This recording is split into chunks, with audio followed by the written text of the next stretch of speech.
Car nous voulons une Europe qui protège ses travailleurs, une Europe du progrès social et non de la casse sociale. L'Europe n'est pas sociale. Faisons l'Europe plus sociale. Nous voulons en faire l'Europe des travailleurs, contre l'Europe, comme on dit, l'Europe marchande, l'Europe des profits. Nous sommes, nous socialistes et sociodémocrates en Europe, d'accord sur un certain nombre de propositions, sur l'alignement de tous les pays d'Europe, sur le meilleur État social. La question est de savoir si on va harmoniser vers le bas ou vers le haut. Et ça, c'est tout l'enjeu de la construction européenne, notamment l'enjeu de cette échéance. On va quand même pas faire uniquement, mais remarquez que je trouve ça très bien qu'il y ait une Europe des patrons. Je trouve ça très bien. On va quand même pas faire que l'Europe des patrons. Faire une Europe sociale, comme l'a souhaité le président de la République depuis fort longtemps, par l'adoption, par exemple, d'une charte sociale. Oui, Monsieur le Président, c'est sur la charte sociale. Est-ce que le fait que ce soit simplement des bonnes intentions, vous n'êtes pas un peu déçu? Ce ne sont pas que de bonnes intentions. Mais d'un mot, Monsieur Delors, sincèrement, vous n'êtes pas quand même un petit peu déçu par le résultat obtenu en matière d'avancée d'Europe sociale?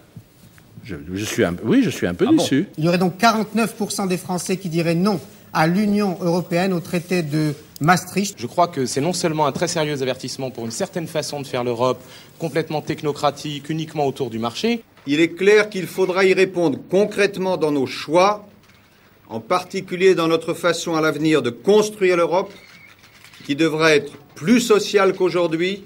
L'Europe de demain, c'est-à-dire une Europe vraiment solidaire. Mais cette Europe de l'espoir doit être construite autour de la protection sociale qu'il faut maintenir et améliorer. Une Europe qui sache défendre à la fois son modèle de société, qui est fondé sur vraiment la justice sociale. Le traité de Maastricht est-il trop libéral? C'est ce que pensaient certains socialistes réunis aujourd'hui à Paris et qui voulaient y inclure des clauses sociales. Le Parti socialiste va sortir de cette convention, de ce Conseil national, renforcé dans sa conviction européenne, en marquant bien sa différence par rapport à la construction européenne actuelle. On a été trop loin dans le sens du libéralisme. Voyez-vous, toute cette affaire de construction monétaire et d'euro se faisait aujourd'hui jusqu'à maintenant de façon très libérale et uniquement sur les questions monétaires.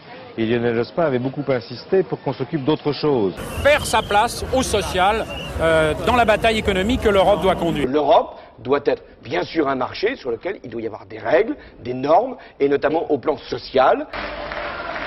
En Europe, nous sommes dans 11 gouvernements sur 15. À la tête de 11 gouvernements sur 15. Donc nous sommes en capacité de changer cette Europe-là, justement de la mettre sur de nouveaux rails.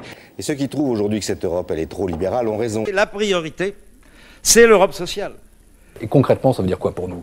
Ça veut dire qu'on doit se fixer une série de critères de convergence sociaux. C'est l'Europe des droits sociaux, bien sûr, mais c'est aussi l'Europe d'un ensemble de sujets comme les services publics qui doivent être au cœur de la construction européenne, en tout cas pour quelqu'un comme moi. Ce modèle social européen, il est absolument essentiel pour convaincre nos peuples. Aujourd'hui, la grande question sur le plan social, est-ce que le traité est un progrès? Il est un progrès. Ce qui veut dire que dans ce texte, il y a aussi des mécanismes pour continuer à réguler l'Europe et pour défendre le modèle social français. Vous ne pouvez pas dire que la Charte des droits fondamentaux, c'est pas un progrès considérable. Parce qu'il n'y avait aucune charte des droits fondamentaux dans aucun traité européen jusque-là. Mais ce traité-là, ce qui est neuf dans ce traité-là, pour la première fois, c'est qu'on s'écarte de ce libéralisme et que ce qu'on apporte, c'est le progrès social et la démocratie. Les Français rejettent la Constitution européenne. Oui, il faut une Europe qui combat la crise, qui retrouve le chemin du progrès social et qui prépare l'avenir. On a besoin d'une Europe aussi qui soit plus solidaire, parce que il faut davantage de justice et de justice sociale. Mais il doit y avoir aussi une dimension sociale, avec une coordination des politiques sociales. Pour mener à bien cette coordination, des indicateurs vont être définis. Le président de la République doit se sentir soutenu, pleinement soutenu, pour toutes les initiatives qu'il a prises pour réorienter l'Europe dans le sens de la croissance, mais aussi d'une Europe qui soit beaucoup plus sociale et plus solidaire. Bref, nous voulons une autre Europe. C'est les jeunes socialistes et le socialisme qui représente le mieux cette Europe que nous voulons. Une Europe qui soit efficace essentiellement, qui soit solidaire et qui soit porteuse d'avenir et d'espoir.